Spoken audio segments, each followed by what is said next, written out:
Hey friends, Seeking Our Spirit is back with another great episode. My friend Blake Hicks came to talk with me today. Actually, in that episode, got my first story of a spirit, which I was stoked about. So it was a fun episode, great episode. Happy to have her with me and happy to share this episode with you. As always, if you guys want this show to keep going, you guys got to come forward and be on the show. Either that or send me contacts or guests, recommendations, folks that you want to hear on the show, folks that you know that you think would be good, and we'll keep this thing going. Also, share episodes around, hit the like button, hit the support button, throw us a couple bones, help us keep it going. We appreciate all the support, and enjoy. All right, my friend, Blake Hicks, Hello. Good morning. Good morning. Thank you for being here with me and doing this journey. I was chuckling on the way over here. I'm pretty sure that you're doing this as a result of you're growing tired of hearing me constantly say, hey, if you guys want me to keep doing this show, you got to come forward and do it. So thank you for coming forward to do this. And take note, dear listeners, it is true. If we're going to keep doing this, you got to come forward and tell your story. Yes. So I think the husband's coming in a couple of weeks as well. So that'll be a fun counterpoint. Yeah, that'll be exciting too. Yeah. So, as always, as a way into our conversation about spirituality, why don't you just tell folks about yourself, who you are, what you do, life. All right. I'm Blake Hicks. Let's see. My life began. I grew up in South Carolina in a small town. Grew up in an independent Baptist church. They didn't use the word fundamentalist in that, but it was. We weren't every Sundayers, but probably once a month I would go with my aunt. So my mom's dad was a preacher. He passed before I was born, but he was an independent Baptist preacher, so that ran pretty deep in my upbringing, just from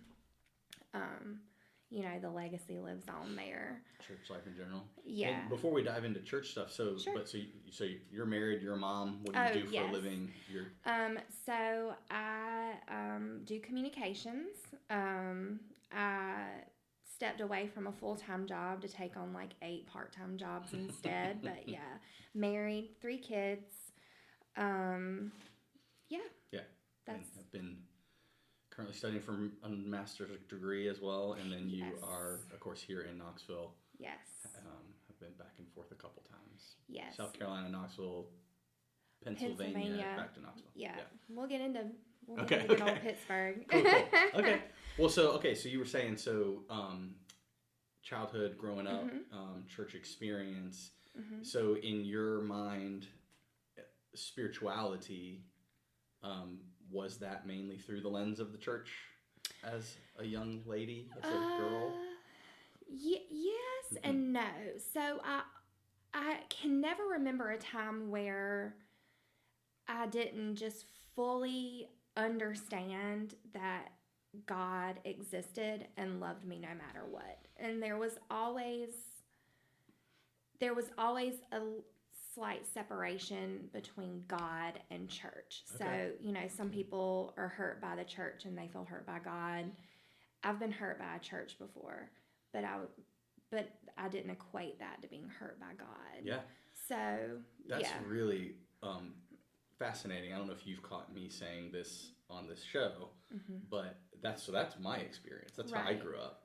And not till recently in history, in time, in ministry, did I realize that not everyone grows up that way. Yeah. So it's really interesting for me to hear someone else talk about that.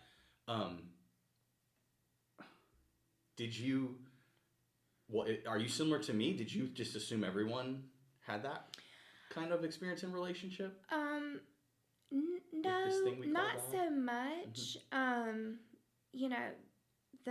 The church that I grew up in was very much, you got to reach out and bring people to God, and, there are people that don't know God, don't know God's love. So I was aware that wasn't inherently known by people, but I didn't understand it as a young person. It was superficial for me. And sorry, this might be kind of a hard question, and the answer can be no, that you don't know. But can you put your finger on where that came from for you? It just was there in you, or was it? I think it was just always parental. I had a very strong female influences in family members. My mom is a very devout, has a very devout faith, as well as my aunt, who I would say is the brightest light of Christ I've ever met, and then both grandmas, you know. So it was, God was just always discussed in this way that he loves us, and, you know. So that was overtly spoken about. Oh, yes. And not just in the church context. Right, in home. In life. Okay, cool. It was, you know, like a running thread through everything. Yeah. So it wasn't, we didn't leave God at church. Yeah. Like you a lot of people do. Yeah. And that may be the answer for me too. I mean, my parents, my mom, you know, very much like I was immersed kind of. I remember being in like the Bible stories and all that stuff. And okay, cool. That's fascinating. Yeah. I also I went to Awana, which is a it was very popular then.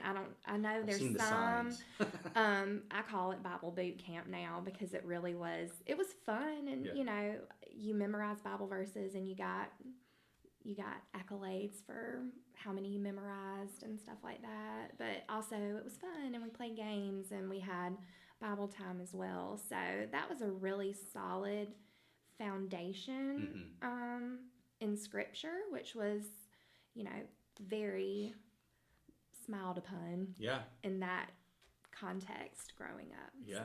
Without the fundamentalism aspect, like I feel like we could use something like that for our children in the Episcopal Church. It's a lot of kids in our context grow up and don't know much. I do feel that way. Like they don't know like Bible songs and you know, like Sunday school songs that I learned growing up. My kids know it because I sang it to them. But it was. I found it to be a positive experience. I know a lot of people have come out of that and had a less positive experience, but mine there was positive.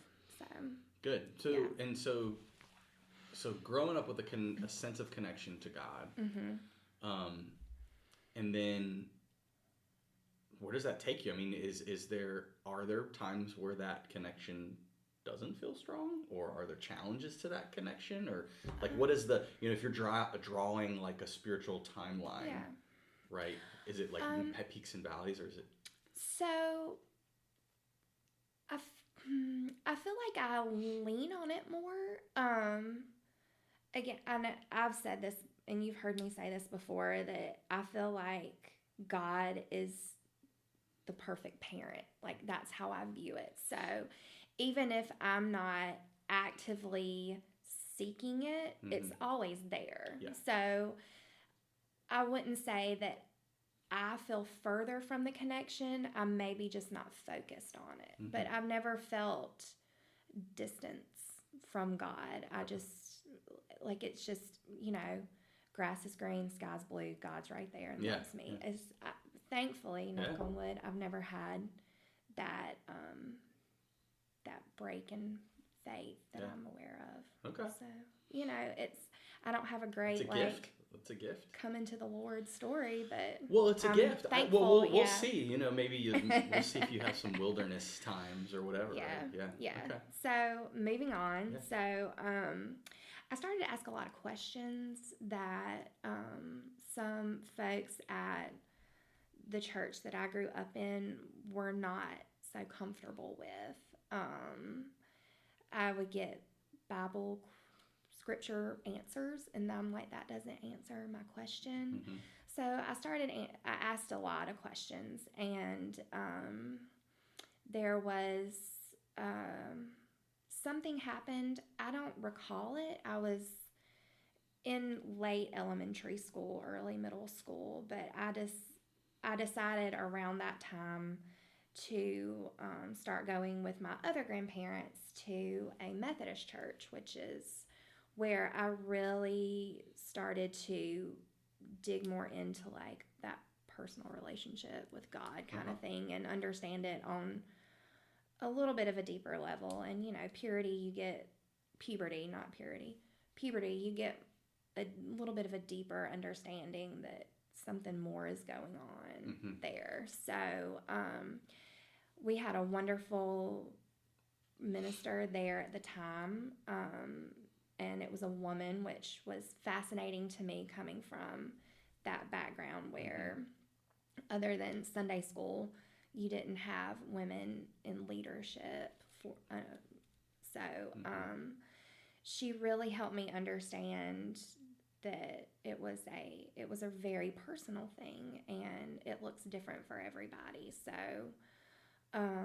I was a little older than most people, most of my other classmates in the confirmation class, but I did get baptized and confirmed in the Methodist church when I was in middle school. And I would ask a lot of questions there too, but I heard I don't know a lot, and I preferred that to a non-answer. Sure. So that was a great experience. I ended up being president of the youth group, which looked great on my college applications.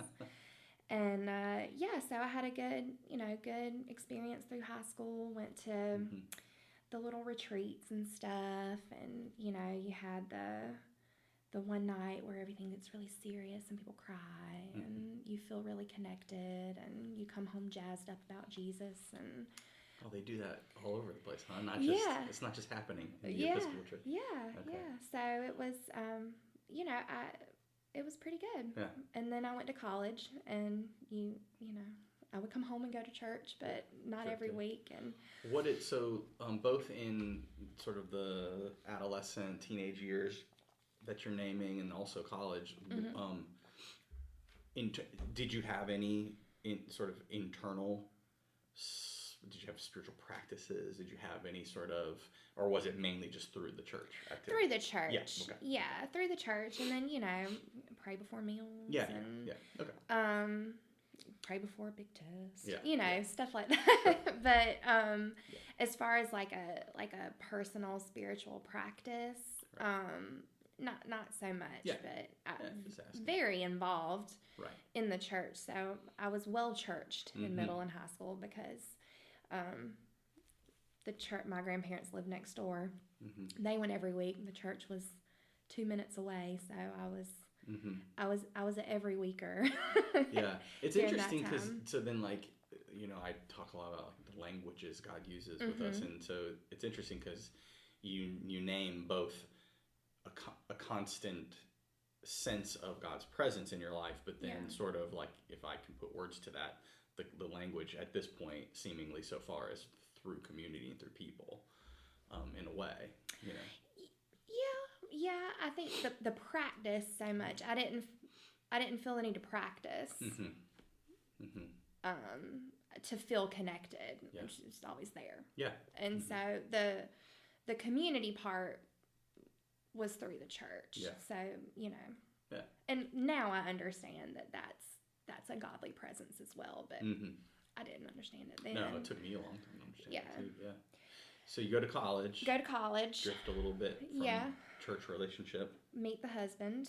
And this is South Carolina? This is the University of South Carolina. Go Gamecocks. And so we met sophomore year, and when we would go and visit his family, he was Episcopalian, cradle Episcopalian. Spoiler alert for his episode. But so we would go to church with his mom and grandma, and the first time we went, thankfully his grandmother kind of showed me the ropes, like, this is our other book, and it's real wine when you get up there. Thankfully, she gave me a warning there. And so it was just, it was nice. I was like, okay, this is a little more liturgical than I'm used to, but the Nicene Creed's a little longer. They add some things in. Cool. And then, we get married. We got married in the Methodist church that I was confirmed in, which was nice to connect those two sacraments. And then didn't really have much of a churchy existence as a married couple until I got pregnant the first time, and we wanted to make sure that she would be baptized in Andy's church. That was really important to his mom and grandma. I'm like, okay, cool. And we met with the rector there, and he told us that we need to be involved in a church. So we shopped around, found Ascension. Jay Mills maybe still at that time? I think so. Yeah. Good guy. Grew up with Jay. Yeah. Oh, okay. Well, yeah. Cool. So shopped around, landed at Ascension. And there I was still like, I'm Methodist, but I like this church. And went through the newcomers class with Father Howard. And I was like, I'm Episcopalian. This is really obviously where I need to land. And what was that? Why? He really went through all of the rituals. He went and showed how everything is connected to the baptismal covenant, and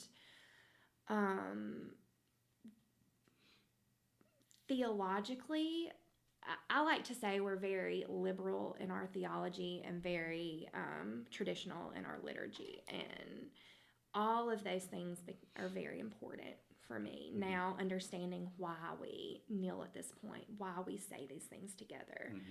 And it clicked. I'm like, okay, this makes sense to me. So cool. That's why. Okay. So got received at Ascension, and I'm an Episcopalian now. You're full in. Yeah. I'm in. I ran the gambit. Yeah. And here we are. Yeah. So when we moved away from Knoxville the first time, we've only moved away from Knoxville the first time, excuse me. When we left and went to Pennsylvania, we did start attending a non-denominational church, and it was great. Lots of families, lots of activities. I like to have a lot of people, and there were lots of young families, so it was really easy to plug in. You all just sort of fell into that?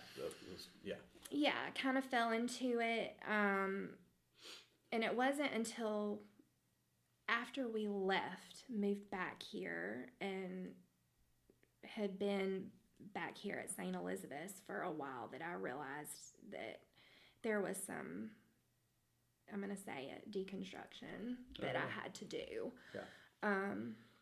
But yeah, so the whole time we were up there, we were attending this non-denominational church and also going to an Episcopal church. So we were at church more often than not. It was exhausting. But yeah, it didn't rock my faith in God, but it opened my eyes to a lot of hypocrisy within religious organization. Which, I mean, just looking back over your story, that would be pretty obviously a big deal, because it had been so formational for you. And like when I got a little older, I could see and I had joined the Episcopal Church, and I could look back and see, like, I didn't agree with these things, but it didn't rock my boat the way this did. And when you refer to deconstruction, you're meaning particularly deconstructing that experience through that church, or you mean deconstruction in general, like in theological deconstruction, how people go through? Yes. Okay.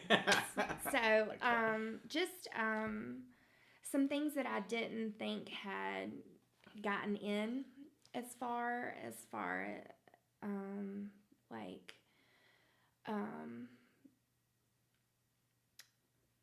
roles, gender roles, and that kind of thing, and how the whole like umbrella theory, no, not aware. Oh, let me share. Okay. So, there is a theory that is very well known in evangelical world. So it's the umbrella. So God is the first umbrella, and He protects you from everything. And then under that is your pastor. Under that is the husband. Under that is the wife. Under that is the children. So hierarchy. Yeah. And they call it the umbrella because that's levels of protection. And the husband-wife one really rubs me the wrong way. And also that your pastor is in between you and God. Like, I can talk to God whenever I want to. I don't have to come to you for that. I can come for guidance. But that's not that your is role, a foreign sort of thing. Yeah. Yeah, that's very not Episcopalian at all. So, so that kind of seeped into our family life, and so that was difficult to push against that. Yeah, I'm sure even to notice that it's there first, and then to figure out like, okay, hold on, how do we? Yeah. So, just looking back, I see that it was not a positive experience. When I was in it, there was a lot of, if I can do it better, it'll be better. If I can enter into this way of life more and submit to it more, then everything will be better. Right. And that's not true. Right. It wasn't true for me anyway. Right. So. Right. If you're living right, you will be blessed. And yeah. Right. Yeah. So it strikes me that that's the first really spot that you've kind of named that you could call spiritual wilderness or struggle or whatever. I mean, so is that true? Like throughout your entire life, would you name any other sort of wandering time, spiritual wilderness? I don't mean like college, like just natural, but just spiritually feeling kind of in a dark place. Or like because there's tragedy in life and family and those sort of things, struggles. I think when I started asking lots of questions when I was little, I mean, when I say little, I was like 11, 12. I was starting, getting that little bit higher level thinking, but that may have been not a dark place for me spiritually. I would call it more of a frustration with church. Yeah. Spiritually, it was almost like it was stronger because when I was having trouble with the church, I was like, well, that's not God, though. That's people not understanding what I'm asking. And even with that dark space, coming home from the north, it wasn't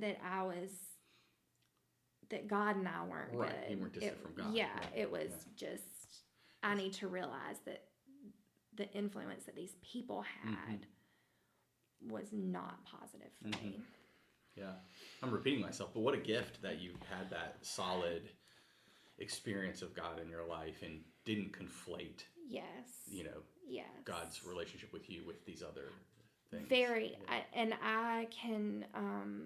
I think I can attribute that a lot to the foundation that I had. Again, my grandmother's, my aunt, who I call Nanny, my mom, just giving me that strong foundation. Yeah. So I know we're going through your story, so I don't want to pull you all the way back, but how did they do that? They lived it. It's very like Mr. Rogers style, right? Like they just were, and they just exuded it. And it was just it just kind of like spilled over onto everyone around them. And I was around so much that it just kind of spilled over onto me. Like it was this is just how it is. Yeah. I don't. That's amazing. I mean, it's a then gift it makes me horse. wonder, like, where that came from, right? It's like, how did they get like that? That's awesome. I mean, they're really close to God. Yeah. They're really close. And the tragedies that I've seen the women in my family go through and how it has only strengthened them is amazing. My mom's mom and my aunt both lost children and husbands, and just seeing how it did nothing but strengthen their faith. And just, like that's where you go. That's a safe place. God is safe, kind of thing. Wow. Yeah, so you witnessed that. Okay. Sorry to derail you there. No, I'm just curious. Always happy to give credit where it's due. Yeah. To them, but yeah, being back here has been good. That brings us up to present. We're super involved, not just for the child care, even though that is such a perk here. But yeah, it's still kind of a journey learning. I learned so much. We have so many wise people here to learn from, and so it's really. I'm still on my journey. Yeah. You never get there. Yeah. So how about like an angle around, like, say, prayer life? Like, has that always stayed the same throughout your life? Has that looked the same? What does that look like for you? No. I feel like I've never been interested in performative prayer. That never resonated with me, especially in the within the context of like a worship service? Not so much that. Like when we have in a church service, that I feel like that's completely different. That's part of the service. That's communal. But when you're like, when you're talking to somebody and it's like, oh, let me pray for you. And it's this like, oh, okay. Ongoing. Jesus, I just want to. Yeah. Like that's just, that doesn't jive for me. It's always just kind of been like, if I need to talk to you specifically, I can. But even if I'm not actively talking to you, you always know what's going on in my heart. So it's just that knowing, that sense that God's just there. Yeah, which is, it's good. And I like, like Lecto Divina and stuff like that. Like that I enjoy that more than like performative type prayer. Yeah. Well, and it's so funny that it's not funny at all. But that there's when we hear that word prayer, so much of what we think about is the going to God versus our like just being and listening to God. Yeah. Like, what does God have to say to us, right? Right. And that's a whole other aspect and I would say the most important aspect. And many, I hate to say, I think many people hardly ever get exposed to that. Yeah. Type of relationship with God, Yeah, and more recently I've tried to be more open to being aware of other ways that God speaks to me. I just, like if I'm feeling a certain way and then like there's a breeze, that kind of stuff, just like maybe that's God saying, hey, I got you, kind of. But just like seeing God in everything more actively, being aware of that. So that's kind of my current thing I'm doing. Yeah. Me and God are working on together. Trying to be like aware of God's presence in the outside world. Yeah. And just also the whole like namaste type. I see the Spirit in you kind of thing. So that's, I'm a little new agey in that respect. I don't know. That's, the hidden Christ is I call that the black belt level of prayer. Because it takes so much to we get so busy, so like, and we're just monkey brain, and so to be conscious enough to go, okay, Christ is in them. I mean, I see no different in Namaste or Christ being in them, but and just like putting intention in things. I'm really thought a lot about that recently.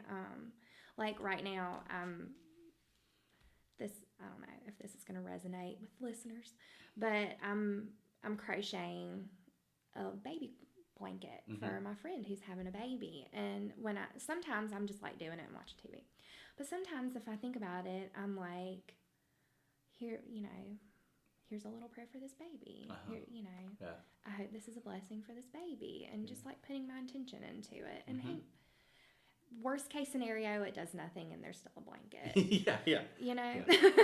Is that what you mean by new agey? Like what do you? Yeah, just like intention and energies. Being aware that like there were like, if I blow cinnamon in my door, like worst case scenario, the house smells like cinnamon, but the intention is to bring like abundance and blessings into your house the first of the month. And how is that different than incense in the church? How is that different than just saying a prayer? Sure. Like, is it different? How does God see it? Right. Like, is the intention there that I'm at? Like, right. Yeah. So like, it is prayer. Yeah.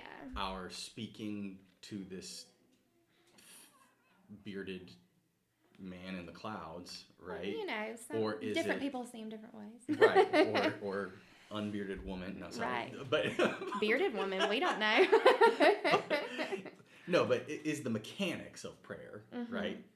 Genie in the bottle. Right. Like, hey, we're gonna speak this thing, and there's this being that receives that and then decides what to do with it. Yeah. Or is prayer more on the energy level? Yeah. That you are putting an intention out into the world. So I think the answer is yes. Along with that, because you asked me about spiritual practice, right. I think that's probably like this kind of thing is more of a spiritual practice than I've ever had. And I think it's intention, and I'm like, this is how I'm communicating with God right now, and this is my tangible, it's not an offering, but sure. like my tangible thing I'm doing. How you mark it physically. Yeah. And I'm good with that, and if God's not, we'll chat about it when I get up there. This might sound sacrilegious for people, but like, I mean, in some sense, that's what you're naming there is this similar to the definition of a sacrament, right? Like, I'm not trying to suggest that not a capital S sacrament in your door is a sacrament, but right, but it's the same mechanic at play, that we're doing something physical outward to express or name or mark something internal. It's I don't see it as let's like keep going with this, like, is it sacrilegious? I don't see it any different as crossing ourselves or getting a drop of holy water on the way in, kneeling. I think it's pretty, I mean, a lot more of that is in reference to God specifically than but yeah. Not to put you on the spot, but so like when you're engaging in something like that, is it just sort of to the universe, or is your intent, like, is it an offering, like you said, or something that you're doing and the intent is to God? I don't separate that. God is the universe. Sure. Yeah. I feel like putting limits on God is just like the first step towards hypocrisy. Sure. Right? Like when we say like, oh no, you have to pray this way, it's like, why are you saying that God only accepts prayers this way? Sure. Why do you say that God only accepts faith this way? So I don't know. My grandma's rolling in her grave right now, probably, but it makes sense to me. I mean, I agree. Yeah. Yeah. So that's pretty much it. What? So for my story, anyway. Yeah. So, prayer practices though throughout your life? So is this the first sort of, other than like traditional prayer, is this the first sort of glimpse of any other sort of kind of practice?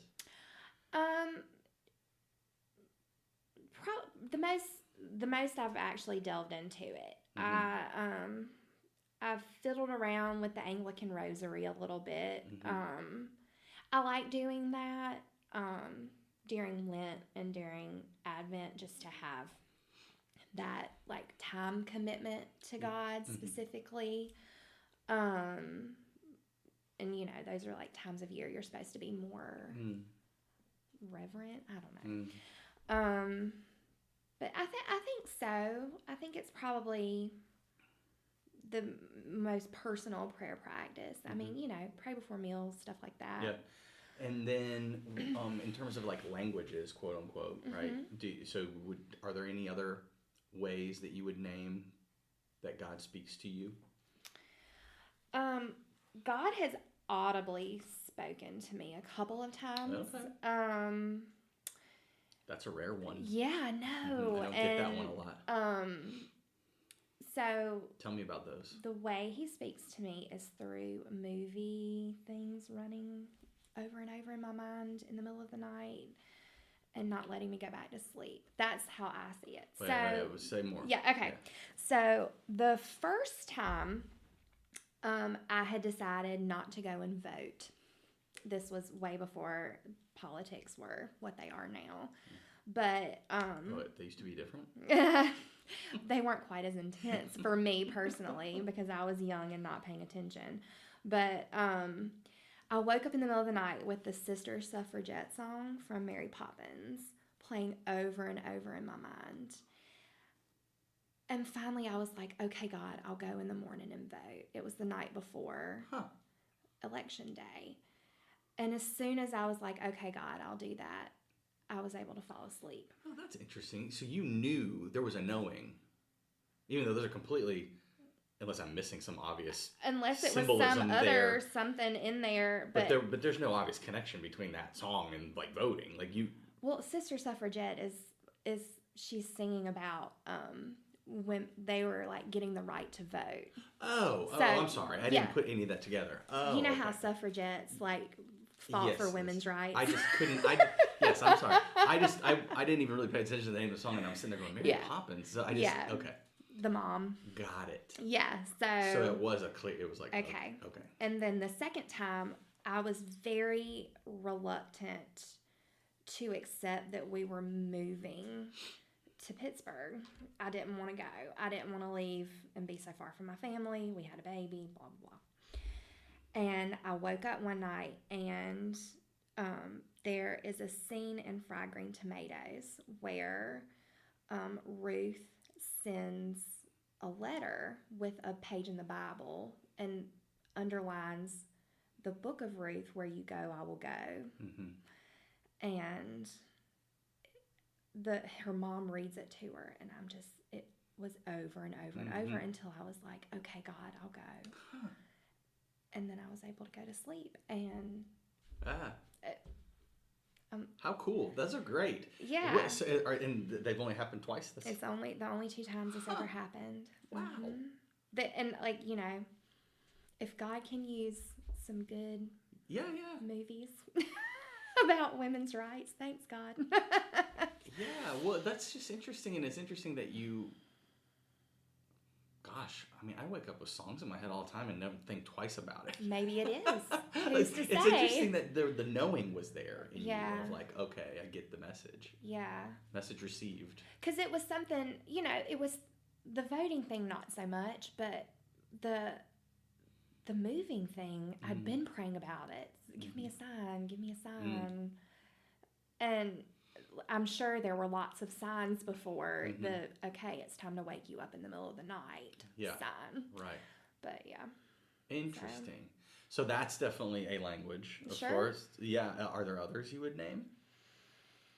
I don't think so. Again, just trying to find the hidden Christ and things. But I feel like that's me more trying to just be aware. It's more practice, right? Not like God speaking to me. Yeah, no, and you're exactly right. That's what's powerful about those practices is they enhance awareness. Yeah. Encourage awareness.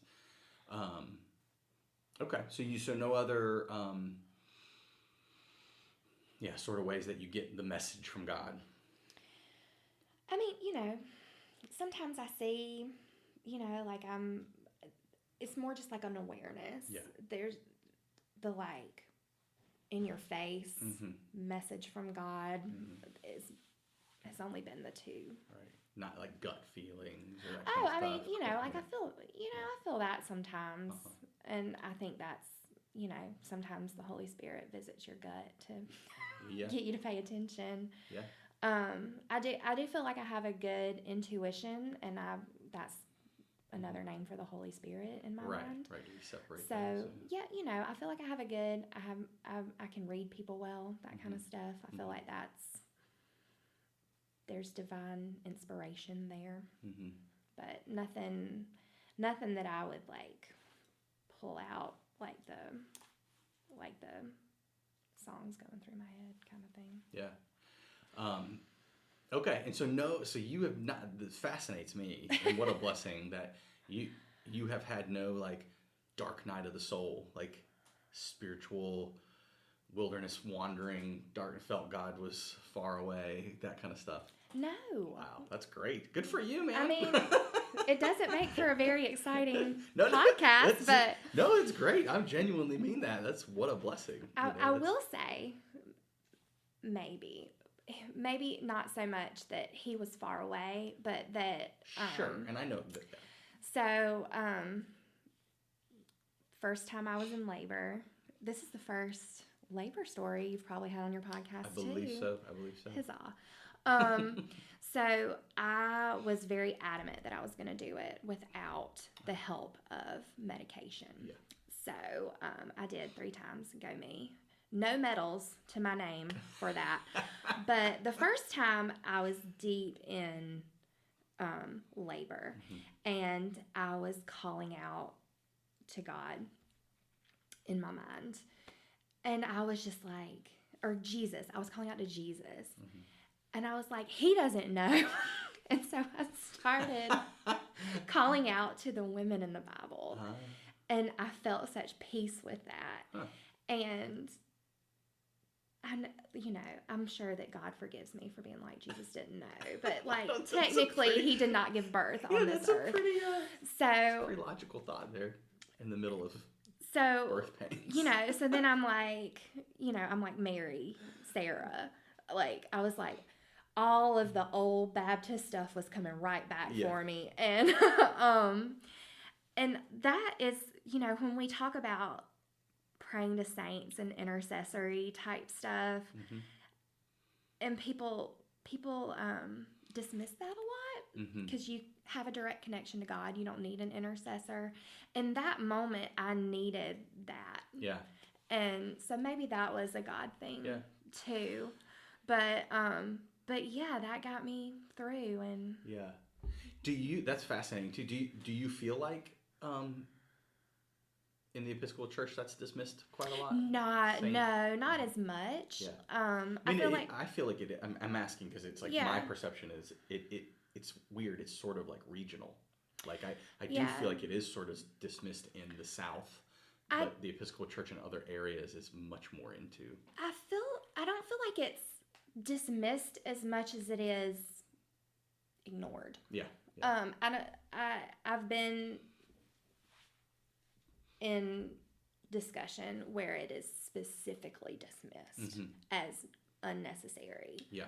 There's no need for, and specifically hearing negative around praying to Mary, which the Catholic people have a strong connection with that more so than non-Catholics.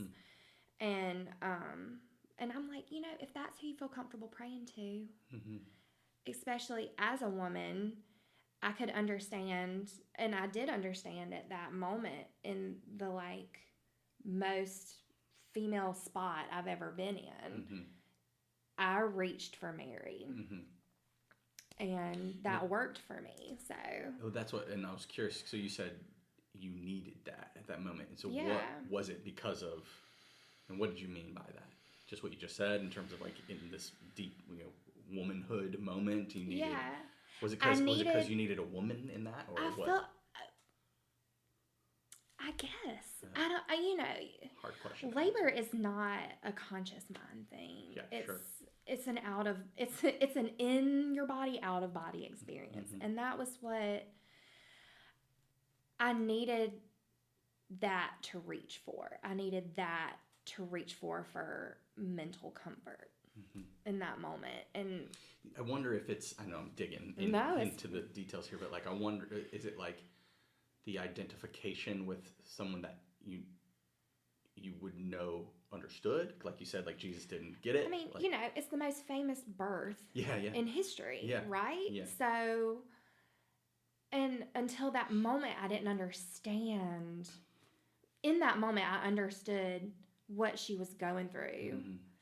And I knew that she understood, what I was going through. Yeah. So, identification, Interesting. Like we know so much about Jesus and being tempted in the desert and all that stuff. And so we can connect with Jesus for those types of worldly temptations. Mm-hmm. But I needed to connect with someone that knew what that was like. Mm-hmm. So beautiful. Yeah. Okay, well, I keep scratching and you keep giving me more. So is there anything like else like that? Any other languages, any other moments? One of the main questions I ask everyone is, do you have the most powerfully spiritual moment of your life, or significant? I think that was probably it. That first labor was probably the most powerfully spiritual moment. Okay. Birthing a child. Which is so cliche. Ugh. Well, no, that's such here's my lady answer. But I'm learning. I don't know if you feel like this. I'm learning. I've been saying this all the time recently. Like, they're called cliches for a reason. All the cliches are true. Yeah. Like I especially see that in parenthood with children. Like I'm like everything, all that annoying crap that everyone would say to me is all exactly right. Right. Yeah. So it's of course it's true that that's it. Like that. Like if I had to pull a moment out of my life, that was it. Yeah. Okay. If I had to say like an ongoing thread, it would be being a parent, because being a parent is the closest I've ever come to understanding what it's God. Because God is, like, I think God is the perfect parent. And their love for us is infinitely stronger than my love for my children, which is unfathomable to me. Right. So, like, so I see my kids, I see them do a nothing, like, like, and I'm just like, oh my God, look at that amazing thing that grew in me and is growing, and look at them do their thing, and when they're, when they're not doing a lovely thing and they're doing a terrible thing, I'm like, I'm upset with you, but I still love you so much. And, that's God, right? Yeah. So does Vivi know that story? Yeah. Okay. Yeah. She loves to hear That's special. that story. Yeah. Cool. Okay. Well, I also am aware, I don't know that I've asked this to many people, or I've repeated a bunch, but you picked up on my desire to get a ghost story from someone, and apparently you've brought me one. I do. So, and I guess I should just say, because I just sort of say in passing sometimes to people, but that really is, right? Like, this project of mine is exploring spirituality, under quotes, in the most broad way that we can understand that. And so I'm really not being funny. Like, I consider what we would call a ghost story, or whatever interaction with something we can't understand. Okay. Yeah. As under the definition of spiritual. Like, well, I mean, and what a great time of year. When is this going to come out? Well, maybe I need to move it up. Yeah, maybe it could be our Halloween story. You can have a special edition first ghost. Yes. I mean, I would be honored to be the Halloween episode. It is my second favorite holiday after my birthday. So, yeah, I do. I have one ghost story and one dream story. Okay, cool. Well, Which see, would there's you like another first? language. Which would you like Dreams first? are languages too. Let's do the dream first. Okay. 'Cause I want to build up to the story. Okay. Well, the dream story is a little... Okay. So, my grandfather passed when I was... it was the week after I graduated high school. Mm-hmm. It was the first death close to me. I'd had great-grandparents die, and I'd seen death, but this was the first very close person to me to pass away. And I struggled a lot with it. And so he passed. At the end of that summer, I moved to college. Again, go Gamecocks. I'm going to edit all of that. And a few months in, I was so sad because he was so excited for me to go to college. Mm-hmm. And he had 2 grandchildren, me and my sister, and he just was the best grandfather. And I was like, I'd had a few days where I felt sad that he didn't know what I was doing. He didn't get to see you do it. I didn't get to talk to him about it. Mm-hmm. So I had a dream that we were all at church, the Methodist church that they went to, mm-hmm. and my whole family was there. So my parents, my sister, my grandma and grandpa, my dad's brother and his wife, it was that side of the family, that grandfather. And we were all getting in his car. He had this huge car. We called it the Big A car because it was so big. We could all fit in it. And I called him Poops, which he received. That's a different story. But I said, Poops, are you coming? And he said, I can't come with you, but I love you. Mm. And he hugged me, and I woke up, and I could smell him. Mm. He chewed Red Man tobacco, and he used Aquanet hairspray, and I smelled it, and that was what he smelled like. Yeah. And it was so crazy. So the next morning, I called my mom, mm-hmm. and I was like, I had this crazy dream. And she was like, I had a crazy dream. And I was like, I was dreaming about Poops. And she said, me too. And I woke up and I smelled him. And I was like, me too. What? So it was just... That's awesome. I mean, I got goosebumps. Yeah, it was... And I think he was... And she struggled with it a lot too. Yeah. And that was her father-in-law. That's a visitation. It was her father-in-law. But so her dad passed right after her and my dad married. And so my grandfather, her father-in-law, said, I will be your dad now. Yeah. And so they had a really close relationship too. And I think he visited us because we were struggling the most. Yeah. And it was... Wow, that's awesome. What a gift. Yeah. Cool. And ever since then, I have felt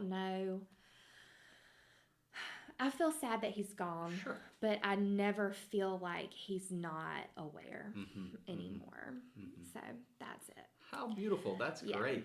The story alone is awesome, but then the validation with your mom too is really It was neat. crazy. Yeah. It was a lot, and that was 20 years ago, and it still brings a lot of emotion. Awesome. What a great story. Yeah. Thanks for sharing that. Yeah. Oh man, and then you got a ghost on top of it? I do. It's not nearly as that one's better? Emotional as the...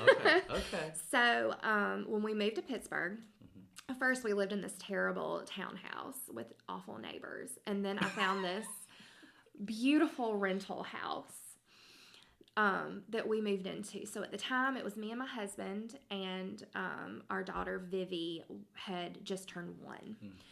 So the house was a little older. It was set back from the road. It felt very secluded, but not unsafe. It felt comfortable. Mm-hmm. And so at the time, I was a stay-at-home mom. Andy worked in an office, so he was gone all day. It was me and Viv. And started feeling this other. I thought Andy would be at home, but we had the alarms on the doors that would tell you when the door was open, which I hated at first, and then I really liked it because, you know, I would know, like, the door is open, thank you. When the kid got mobile, just beep, it's they talk. No, it would say the funny. side door is open, the front door is open. So I would feel this other presence in the room, and it was always near Vivi, and it would startle me. I never was scared, but it would startle me, and I would feel it move in and out, and it was always with Vivi, and it felt like a very maternal presence. And just so clear that you're like you said, you thought like Andy came home. Like, it was like at first when I would feel a presence in the room. You know how you can feel somebody's behind you? It felt like that. Yeah. And I would feel it in the room with us, and it was always near Vivi. Always near Vivi. I was never concerned about it. It didn't feel like a negative presence. But finally, I was like, hello. I know we've moved into your space, and I want you to know that it startles me when I feel you, and I know you like to be near Vivi, but if you could please not be in the room with me when my husband's not home, because it startles me, not because I'm scared of you. It just, the presence startles me. And after that, sometimes when I would walk into a room, I would feel her leave the room, but after that, there was nothing. And you know, sometimes like if I left a light on, it would be off. Stuff like that, like maternal housekeeper taking care of things. Now, would you experience that with Andy then? Since you sort of invited that? No. Okay. I think it was like, okay. So Andy never felt it. No. Yeah. But I think I've always been more like sensitive. Yeah. And did that just come naturally from you to speak, or did like you think about that or like researched it or? Like, no, I was just like, you know, like worst case scenario, I'm just crazy and I'm just talking like in my house by myself, nobody's. But did you ever look into the history of the house? I tried. There wasn't much. The guy we rented it from didn't know much about it, and didn't have stories from other people. No, and we didn't know. It wasn't like a neighborhood situation where I could be like, hey, what happened in this house? So I just interesting. Yeah, she didn't move with us. Yeah. So. Yay for my first ghost story. Thank you. That was good. Two great stories. Yeah.